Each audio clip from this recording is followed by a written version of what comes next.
मित्रों नमस्कार।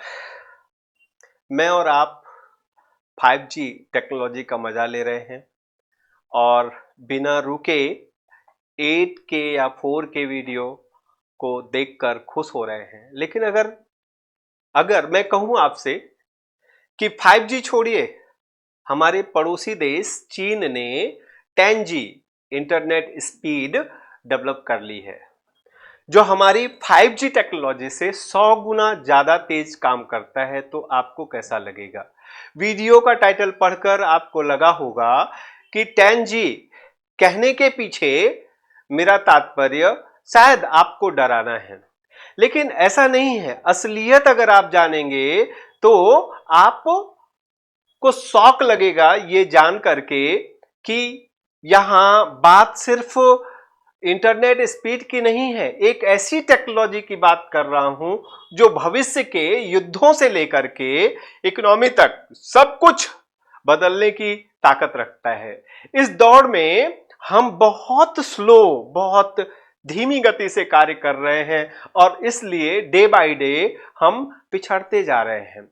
चलिए समझते हैं ये सब कैसे हो रहा है और इसका भविष्य में आप पर और मुझ पर क्या असर पड़ने वाला है।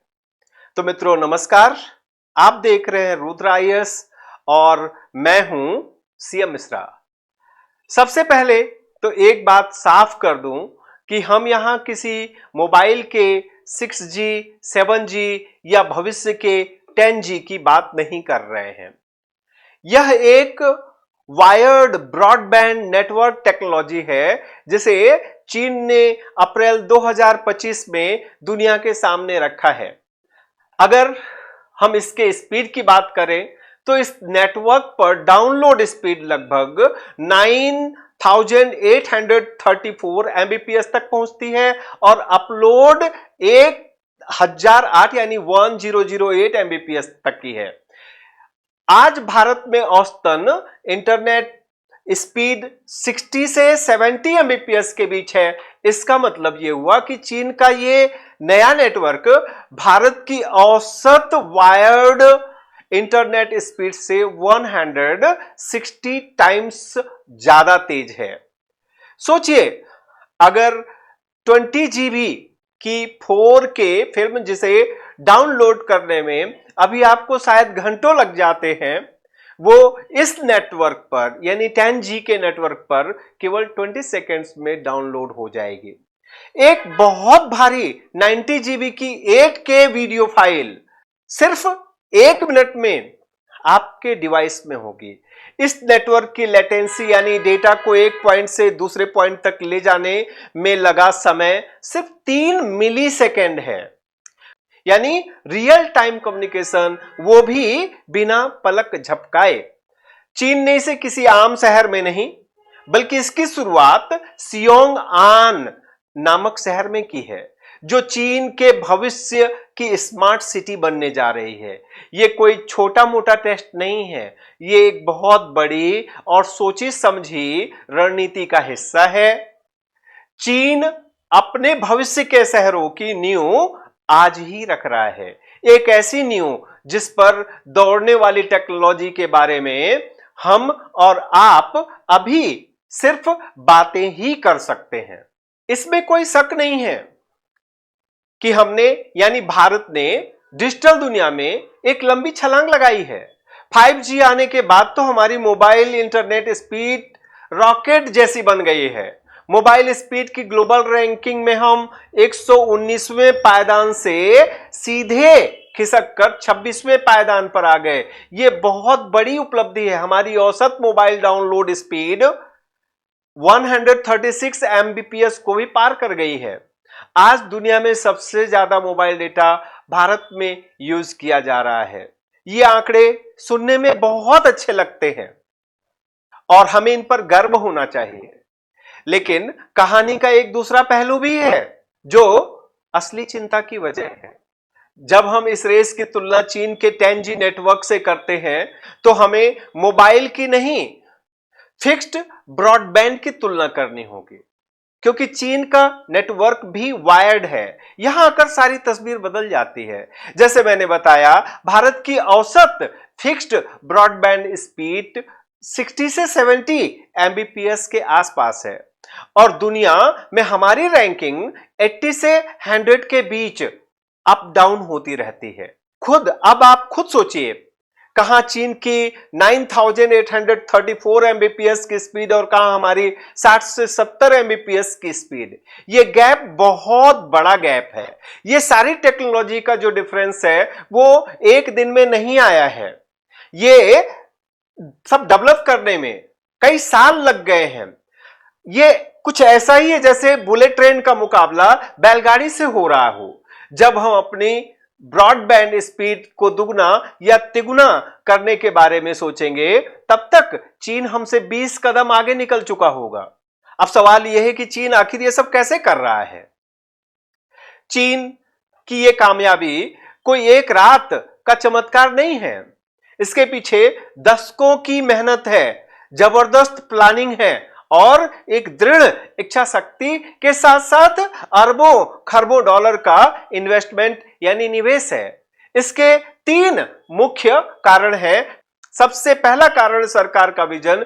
चीन ने मेड इन चाइना 2025 जैसी रणनीति बहुत पहले बना ली थी। इसका एक ही लक्ष्य था, चीन को टेक्नोलॉजी खरीदना नहीं है बल्कि दुनिया का सबसे बड़ा टेक्नोलॉजी मैन्युफैक्चरर, टेक्नोलॉजी डेवलपर और लीडर बनना है। जब हमारी सरकारें अक्सर अगले चुनावों की तैयारी में व्यस्त रहती हैं, तो चीन अगली पीढ़ी की टेक्नोलॉजी पर चुपचाप काम कर रहा होता है।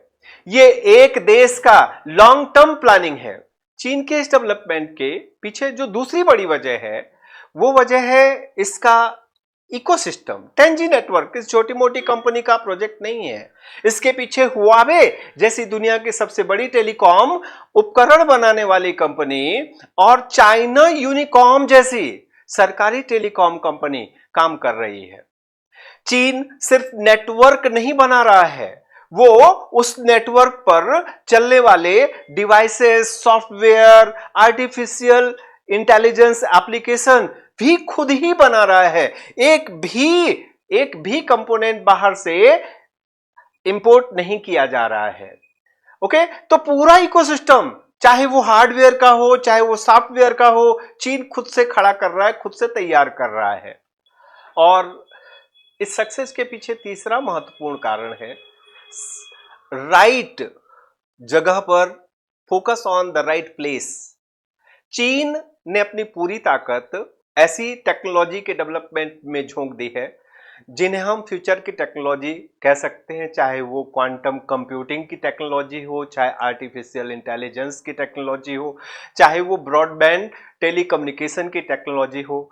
चीन पूरा जोर इसी टेक्नोलॉजी के एक संपूर्ण इकोसिस्टम को डेवलप करने में लगा रहा है। अगर आपको यह जानकारी वाकई में चौंकाने वाली लगे और आप भारत के भविष्य की चिंता करते हैं, तो इस वीडियो को लाइक करके हमारा हौसला बढ़ाइए। यह आवाज ज्यादा से ज्यादा लोगों तक पहुंचनी चाहिए, जिससे हमारी सरकारों पर दबाव बने और हम भी भविष्य के खतरों से बच सकें। हमारे सामने जो खतरे हैं वो खतरे बहुत ही गंभीर हैं। ये सिर्फ स्पीड के नंबरों का खेल नहीं है। ये अंतर भारत में 3 बड़े खतरे पैदा करता है, जैसे आर्थिक खतरे, सामरिक खतरे और जियोपॉलिटिकल यानी भू राजनीतिक खतरे। पहला खतरा आर्थिक है। आने वाला समय artificial intelligence, cloud gaming, self driving कारों, रिमोट सर्जरी और मेटावर्स जैसी टेक्नोलॉजी का है। इन सभी को काम करने के लिए एक बेहद तेज और बहुत भरोसेमंद नेटवर्क की जरूरत होगी। जिस देश के पास यह डिजिटल हाईवे होगा, वही इन खरबों डॉलर की इंडस्ट्री पर राज करेगा। अगर हमारा इंफ्रास्ट्रक्चर ही कमजोर रह गया तो हम टेक्नोलॉजी के सिर्फ ग्राहक बनकर रह जाएंगे और हम कभी इसके प्रोड्यूसर या मैन्युफैक्चरर नहीं बन सकते। हमारी आने वाली पीढ़ियां दूसरे देशों के हाथों की कठपुतली बनकर रह जाएंगी। दूसरा और सबसे गंभीर खतरा है हमारी नेशनल सिक्योरिटी का, हमारी राष्ट्रीय सुरक्षा का। हमारी राष्ट्रीय सुरक्षा भविष्य के युद्ध मिसाइल और टैंकों से ज्यादा डेटा और साइबर हमलों से लड़े जाएंगे। चीन का यह नेटवर्क उनकी सेना को एक ऐसी ताकत देगा जिसका अंदाजा भी हम नहीं लगा सकते हैं। एआई से चलने वाले ड्रोन, हाइपरसोनिक मिसाइलें, जिन्हें रियल टाइम डेटा फीड चाहिए, और पूरे शहर पर नजर रखने वाले जासूसी कैमरे, ये सब इन्हीं 10G नेटवर्क के बैकबोन पर काम करेंगे। जब दो देशों में तनाव बढ़ता है तो टेक्नोलॉजी का यही अंतर उनके बीच जीत और हार का फर्क पैदा कर देता है। और तीसरा खतरा है 21वीं सदी में किसी देश की हैसियत सिर्फ उसकी सेना या उसकी इकोनॉमी से नहीं, बल्कि उस टेक्नोलॉजी से आंकी जाती है जिसे वह बनाता है और बेचता है। चीन इस 10G नेटवर्क के जरिए अमेरिका को सीधी चुनौती दे रहा है और एक नया टेक्निकल वर्ल्ड ऑर्डर बनाने की फिराक में है। सवाल यह है कि इस नए वर्ल्ड ऑर्डर में भारत कहां खड़ा होगा? क्या हम लीडर बनेंगे या सिर्फ एक फॉलोअर बनकर रह जाएंगे?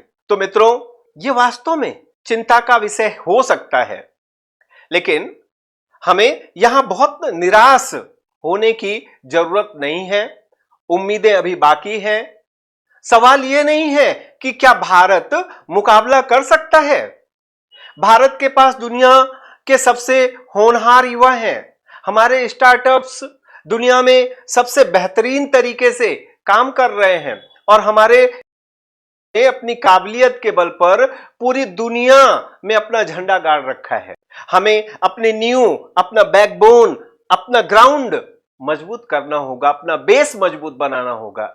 सरकार को एक साफ और लॉन्ग टर्म विजन निर्मित करना होगा। जब हम मैन्युफैक्चरिंग को अपनी फर्स्ट प्रायोरिटी देंगे, तभी हमारा देश आगे बढ़ सकता है।